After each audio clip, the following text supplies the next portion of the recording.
चूंकि सारा चीज़ का केंद्र बिंदु राजनीति है, नौकरी राजनीति, सामाजिक क्षेत्र को बदलना राजनीति, हर चीज़ का डिसीजन कौन लेता है? राजनीतिक क्या लेते हैं? नौकरी किनको कितना देना ये राजनीति लोग डिसीजन लेता है, आईपीएस लोग थोड़ी देते हैं। तो अगर युवा राजनीति में आएंगे तो ये अच्छी बात है। जो करप्ट राजनीति है कम से कम ये तो बदलेगी ना।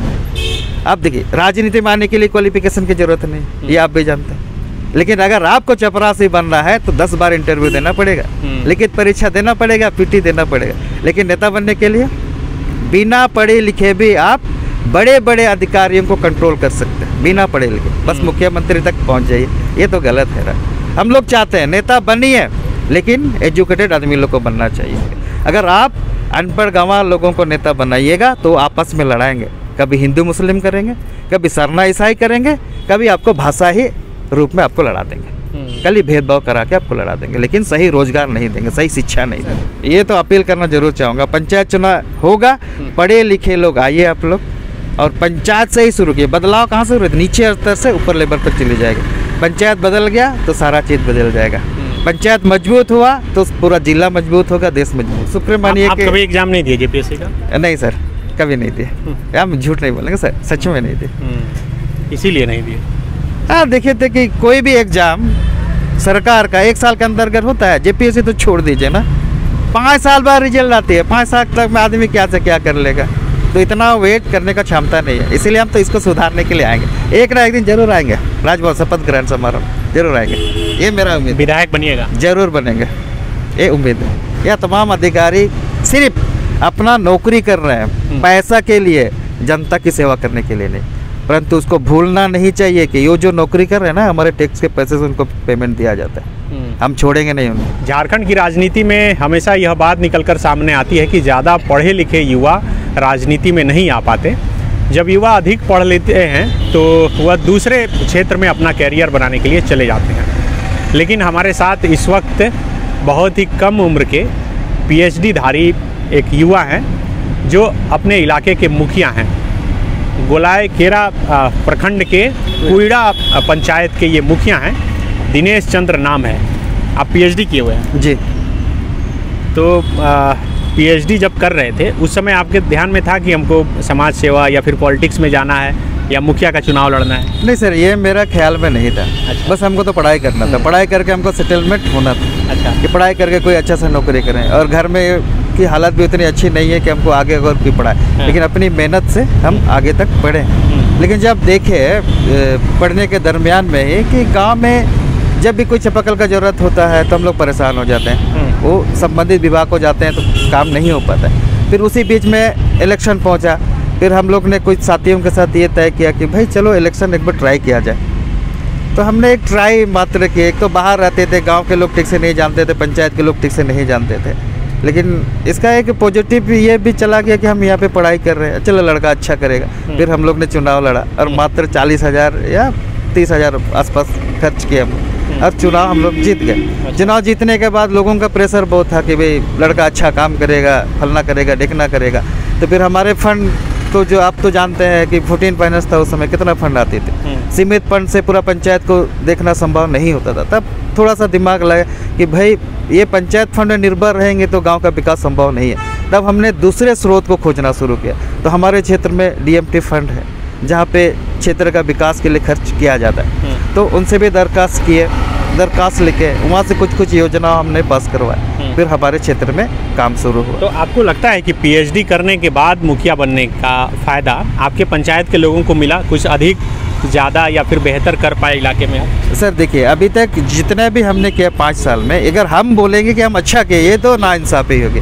अगर हमारे क्षेत्र के लोग बोलेंगे कि नहीं मुखिया जी अच्छा किए, तब हमको लगे कि हम अच्छा किए। मतलब अपने स्तर से, अपने स्तर से स्वतः मूल्यांकन जो है, हम अपने स्तर से तो मूल्यांकन मेरा यही होगा कि हमने अच्छा किया, प्रयास करने का प्रयास किया। अच्छा। 100% ये नहीं है, इससे और बेटर किया जा सकता है। अच्छा, ये आप पीजी किए होंगे, उसके बाद फिर पीएचडी किए होंगे। किस चीज़ से पीजी किए?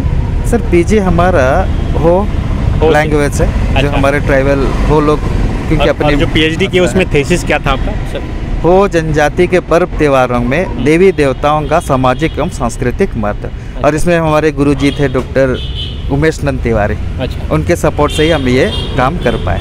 तो अभी झारखंड में किस किस इलाके में हो जनजाति के लोग? देखिए सर, झारखंड में अगर हम जिले की बात करें तो मुख्यतः वो लोगों की निवास स्थान हम लोग का कोल्हान है।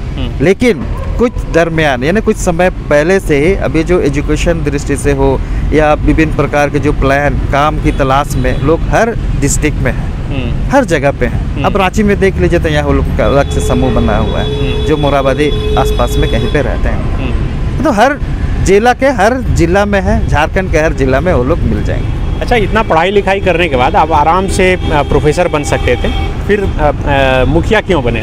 सर देखिए, मेरा एडोप में चयन भी हुआ था रांची कॉलेज रांची में।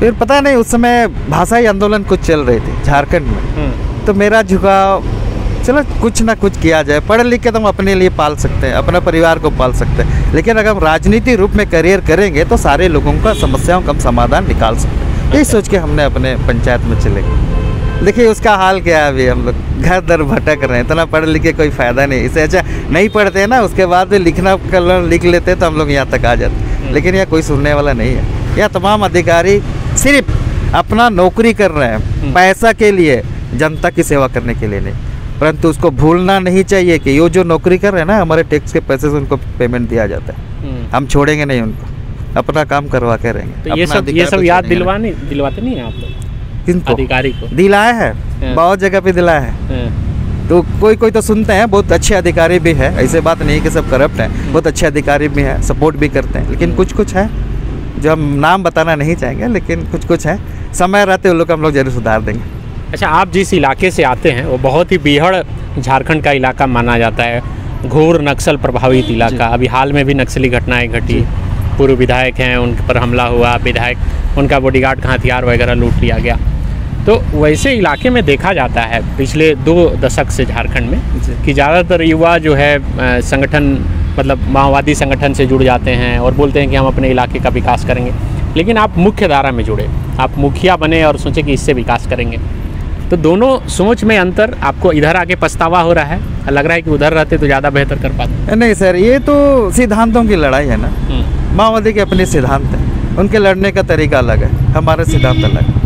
वो अगर उनसे बात कीजिएगा, उनका मोटिव को जानिएगा, वो भी यही बोलेंगे कि नहीं हम लोग गरीब जनता के सेवक हैं, उनके हक अधिकार के लिए लड़ रहे हैं। बस लड़ने का तरीका अलग है। इसका मतलब ये नहीं है कि हम भी माओवादी बन जाए। देखिए अभी सब पढ़े लिखे लोग हैं, क्या गलत है क्या अच्छा सब कोई जानते हैं, और लोकतंत्र में अपनी लड़ाई कैसे लड़नी है ये हर युवाओं को पता है। अगर जिन्हें नहीं पता है उनको भी पता चल रहा है कि कौन सा सही है कौन सा गलत है।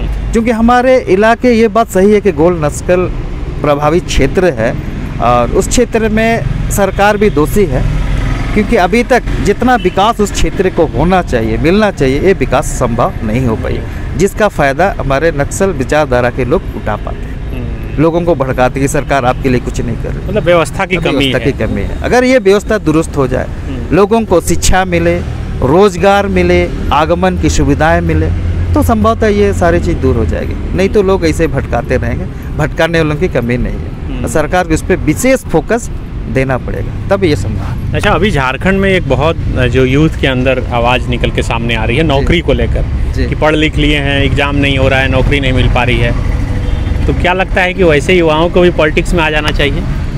देखिए सर, अगर युवा चाहते हैं, चूँकि सारा चीज़ का केंद्र में तो राजनीति है, नौकरी राजनीति, सामाजिक क्षेत्र को बदलना राजनीति, हर चीज़ का डिसीजन कौन लेता है? राजनीतिक क्या लेते हैं। नौकरी किनको कितना देना ये राजनीति डिसीजन लेता है, IPS लोग थोड़ी देते हैं। तो अगर युवा राजनीति में आएंगे तो ये अच्छी बात है। जो करप्ट राजनीति है कम से कम ये तो बदलेगी ना। आप देखिए, राजनीति में आने के लिए क्वालिफिकेशन की जरूरत नहीं, ये आप भी जानते हैं। लेकिन अगर आपको चपरासी बनना है तो 10 बार इंटरव्यू देना पड़ेगा, लिखित परीक्षा देना पड़ेगा, PT देना पड़ेगा। लेकिन नेता बनने के लिए बिना पढ़े लिखे भी आप बड़े बड़े अधिकारियों को कंट्रोल कर सकते हैं, बिना पढ़े लिखे, बस मुख्यमंत्री तक पहुंच जाइए। ये तो गलत है।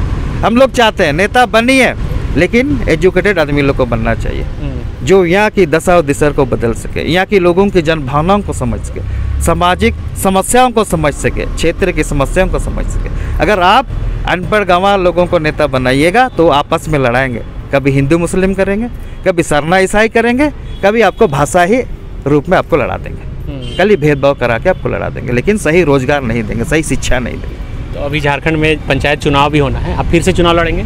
सर अगर आम जनता चाहेगी तो हम चुनाव लड़ेंगे, लेकिन हम लड़ेंगे, नहीं भी चाहेंगे तो हम लड़ेंगे और उम्मीद करेंगे इस बार हम जीतेंगे, अच्छा से जीतेंगे और अच्छा काम करेंगे। पिछली बार कितने वोट से जीते थे?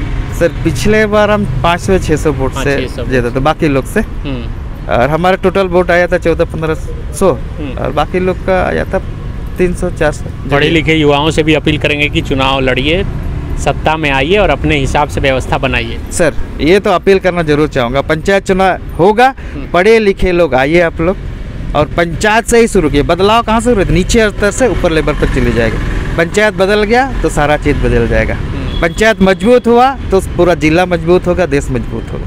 हम उम्मीद करेंगे सारे युवा आए, अपना आजमाएं, हुनर आजमाएं और इस व्यवस्था को परिवर्तन करने के लिए अपना हाथ आगे बढ़ा। अच्छा, आप पीएचडी चूँकि किए हैं तो पढ़ाई लिखाई से जाहिर सी है कि आपको शुरू से लगाव रहा होगा। अपने इलाके में कुछ पढ़ाई लिखाई को लेकर, चूँकि बहुत पिछड़ा इलाका है, क्या कर पाया? सर जब कोरोना काल हुआ उसके पहले हम कुछ नहीं किए थे, क्योंकि संबंधित जहाँ विद्यालय है वहाँ कभी कभी विजिट करने जाते थे विद्यालय, तो उस समय हम कम से कम आधा घंटा देते थे विद्यालय में। हमारे यहाँ एक ही हाई स्कूल है और टीचर वहाँ पे सिर्फ एक है, तो उनको मदद करते थे, उनको भी मदद मिल जाती थी। बच्चे बहुत अच्छे लगते थे बच्चे को भी। जब कोरोना काल हुआ, स्कूल बंद हो गए, तब हमने क्या किया, पंचायत भवन को स्कूल का ये बनाया, मतलब कुछ बच्चों को सोशल डिस्टेंस मेंटेन करते हुए पढ़ाना शुरू किया। और बहुत सारी संस्थाएं भी काम करी हमारे पंचायत में, तो उनके माध्यम से शिक्षक हम लोग कभी नहीं छोड़े। और जस्ट हमारे पंचायत के जस्ट बगल में देवावीर पंचायत है, जो सोनवा प्रखंड अंतर्गत आती है। वहाँ के टीम लोग हैं जो नौकरी पेशा करते हैं, उन लोगों ने एक टीम बनाया है वहाँ पे, और हाथू स्कूल करके, हाथू मीन्स गाँव, स्कूल मीन्स जो स्कूल है वही, उस करके भी वो लोग उस समय चलाए, बहुत अच्छा चला चीज़, और पेपर में भी आता था वो उस सारा चीज़। तो शिक्षा के मामले हम लोग कोशिश करते हैं कि अच्छा हो, अपने स्तर से लोग शिक्षित हों, आगे बढ़े, ये हम लोग भी चाहते हैं। अच्छा, अभी झारखंड में जो भाषा को लेकर विवाद चल रहा है, खास करके भोजपुरी, मगही, मैथिली और ये सब को लेकर कि बाहरी भाषा है, यहाँ नहीं चल, तो आप चूँकि भाषा से ही पीएचडी किए हैं, आप इस पर क्या सोचते हैं?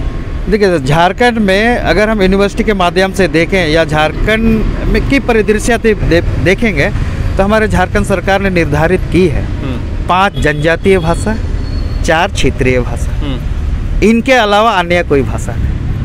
और ये जो 9 भाषाएं हैं, जनजातीय और क्षेत्रीय भाषा, इन्हीं भाषाओं के माध्यम से झारखंड आंदोलन भी लड़ी गई थी, जिसमें किसी प्रकार कोई भेदभाव नहीं था।